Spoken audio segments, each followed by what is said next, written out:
God has taken his place in the divine council. In the midst of the gods he holds judgment. How long will you judge unjustly, and show partiality to the wicked? Give justice to the weak and the fatherless. Maintain the right of the afflicted and the destitute. Rescue the weak and the needy. Deliver them from the hand of the wicked.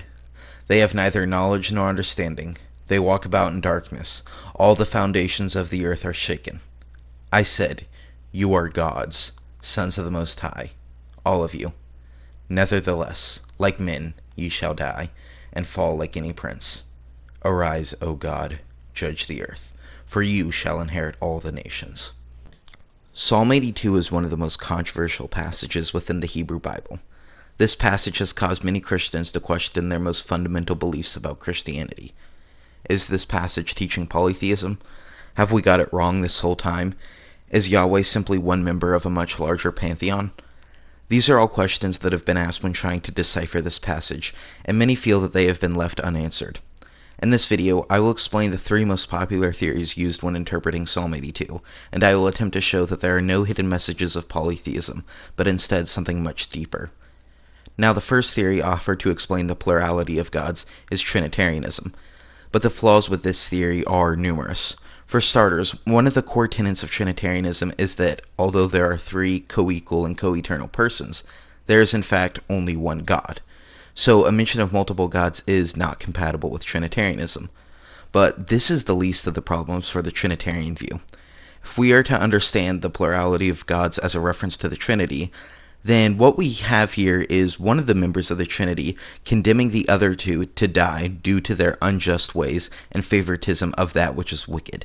To say that Psalm 82 is describing the Trinity not only relies on a misunderstanding of the doctrine, but also the belief that two members of the Trinity are sinful and wicked, and one day will die like any other human. Now, the next theory, which is the most popular, is that these gods are simply Jewish rulers that Yahweh is speaking to. But there are problems with this theory as well. The first thing of note is that Yahweh condemns these gods to die like men. It wouldn't make much sense for a god to tell men that they will die like men, unless they were indeed not men in the first place. The next thing of note is that nowhere in the biblical or historical record was there a time where Jewish leaders ruled over every nation under the command of their God Yahweh. But we can also look at other passages within the Bible and see the problem with this human interpretation.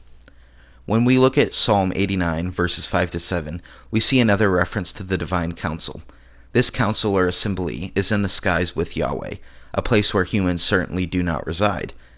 Now in the book of Job, we see another picture of a meeting of divine beings who are presenting themselves before Yahweh. Are we to suppose that these beings were human as well? So, in summary, to suppose that the text is referring to humans requires the belief that there was a time in history, recorded nowhere besides Psalm 82, where Jewish leaders were in charge of the nations. On top of this, these men are condemned to die like men, despite already being men, and to finish it off, these Jewish rulers met Yahweh themselves in the skies. Now the final theory we will look at is that these gods are simply divine beings, akin to angels. This interpretation has been popularized by Dr. Michael Heiser, and it argues that the Hebrew word translated to God, Elohim, is a word that just refers to a divine being. There are multiple examples of this throughout the Old Testament, so we will observe just a few. In Judges 11:24, Elohim refers to a god of a foreign nation. In Deuteronomy 32:17, Elohim refers to demons. In Psalm 82, which we are discussing, it would be describing angel-like beings. But perhaps the best example is the fact that the spirit of Samuel is referred to as an Elohim in 1 Samuel 28:13, when Saul uses necromancy to speak to a deceased Samuel. So given the meaning and usage of the Hebrew word Elohim, we can see that this is a word that doesn't refer exclusively to God, but to a plethora of divine beings. But who are these Elohim in Psalm 82, and why are they being portrayed as unjust rulers of nations? Well, if we read verse 1 of Psalm 82, we can see that these Elohim are members of the divine council which Yahweh resides over. Examples of divine council language can be seen throughout the Old Testament.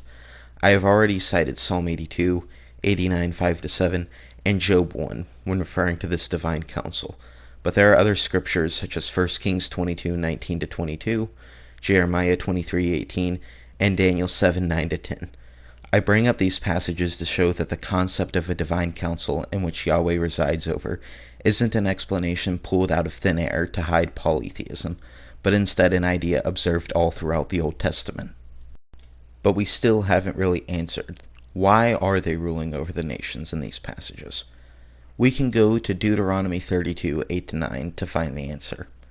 We read, "When the Most High gave to the nations their inheritance, when he divided mankind, he fixed the borders of the peoples according to the number of the sons of God, but the Lord's portion is his people, Jacob, his allotted heritage." So when we read this, we see that Yahweh divided up the nations and set the sons of God, a term that refers to an angel-like divine being with high responsibilities, over the nations. Yet Yahweh kept Israel for himself. So in Psalm 82, Yahweh is judging the Elohim who rule over these nations for their corruption.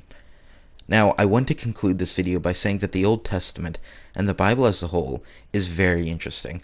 Concepts like the Divine Council, other Elohim, and Yahweh's disinheritance of the nations were and are rarely, if ever, mentioned at church. I think looking at the text and seeing how the biblical authors viewed the divine world is something that it can be very fruitful, and I hope that this becomes more mainstream within Christianity in the future. Understanding these things has been a huge blessing to me and has made tricky parts of the Old Testament much more clear.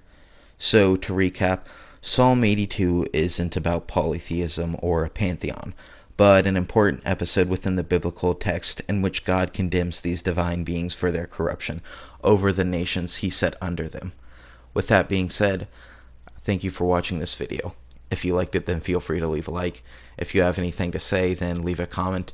And if you want to see more of these videos, then press the subscribe button. With that being said, thank you for watching.